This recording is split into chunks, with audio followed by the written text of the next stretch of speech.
अस्सलाम वालेकुम नाजरीन, वॉइस ऑफ नेशन के साथ मैं हूँ आपकी मेज़बान फरहीन अमजद। नाजरीन, बड़ी खबर से आपको आगाह करते चले कि बुशरा बीबी को तोशाखाना केस 2 में ज़मानत के बाद रिहाई मिल गई है। जी हाँ नाजरीन, बुशरा बीबी को अडियाला जेल से रिहा कर दिया गया है और बुशरा बीबी अडियाला जेल से बनी गाला के लिए रवाना हो गई है। जी हाँ नाजरीन, कल उनकी केस पर समाअत हुई थी जिसमें जज ने फैसला सुनाया था कि 10-10 लाख के मचलकों के एवज़ उनकी ज़मानत मंजूर हो गई थी और उन्हें रिहा करने का हुक्म दिया था। लेकिन जैसा कि मैंने अपने पिछले व्लॉग में भी आपको बताया था कि ज़मानत के बाद रिहाई मिलने के बाद उन्हें रिहा नहीं किया गया था, लेकिन आज उनको रिहा कर दिया गया है और वो बनी गाला के लिए रवाना हो गई हैं। इस्लामाबाद की खुसूसी अदालत के जज ने तोशाखाना 2 केस में साबिक खातून अव्वल और बानी PTI इमरान खान की अहलिया बुशरा बीबी की रिहाई के रोपकार जारी कर दी है, जिसके बाद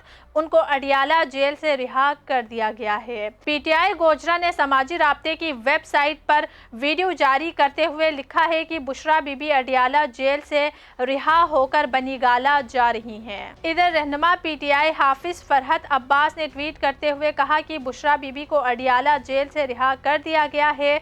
वो 264 दिन कैद में रही लेकिन डट कर फस्तायत का सामना किया।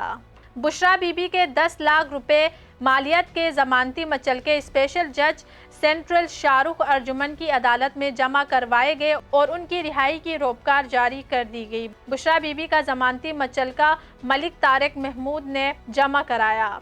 इससे कबल 3 बार गलत रोपकार बनाने की वजह से साबिक खातून अव्वल बुशरा बीबी की रिहाई ताख़ीर का शिकार हुई। बुशरा बीबी की रिहाई की रोपकार 3 बार बनाई गई लेकिन तीनों दफ़ा गलत बनाई गई, जिसके बाद चौथी बार दुरुस्त रोपकार बनाई गई। वाज़ेह रहे कि गुज़िश्ता रोज़ 23 अक्टूबर को इस्लामाबाद हाई कोर्ट ने तोशाखाना 2 केस में साबिक वज़ीर आज़म और पाकिस्तान तहरीक इंसाफ PTI के बानी इमरान खान की अहलिया बुशरा बीबी की ज़मानत 10-10 लाख रुपए ज़मानती मचलकों के एवज़ मंजूर की थी। ताहम रोपकार जारी न होने के बाइस उनकी रिहाई नहीं हो सकी थी। जस्टिस मियां गुल हसन औरंगजेब ने बुशरा बीबी की तोशाखाना 2 केस में ज़मानत पर रिहाई का मुख्तसर तहरीरी फैसला जारी किया था। कबल अज़ अदालत ने तोशाखाना 2 रेफरेंस का रिकॉर्ड स्पेशल जज सेंट्रल की अदालत को मुंतकिल करने का हुक्म दिया था, जबकि 13 जुलाई को नेब ने इमरान खान और उनकी अहलिया को इद्दत में निकाह केस में जमानत मिलने के फौरी बाद तोशाखाना के एक नए रेफरेंस में गिरफ्तार कर लिया था। नेब की इंक्वायरी रिपोर्ट्स के मुताबिक केस 7 गाड़ियों समेत 10 कीमती तहाइफ खिलाफ कानून पास रखने और बेचने से मुताल्लिक है। वॉइस ऑफ नेशन की वीडियोस देखने के लिए हमारा चैनल सब्सक्राइब कीजिए और बेल के आइकॉन पर क्लिक कीजिए ताकि आप हमारी तमाम आने वाली वीडियो से बाखबर रह सकें।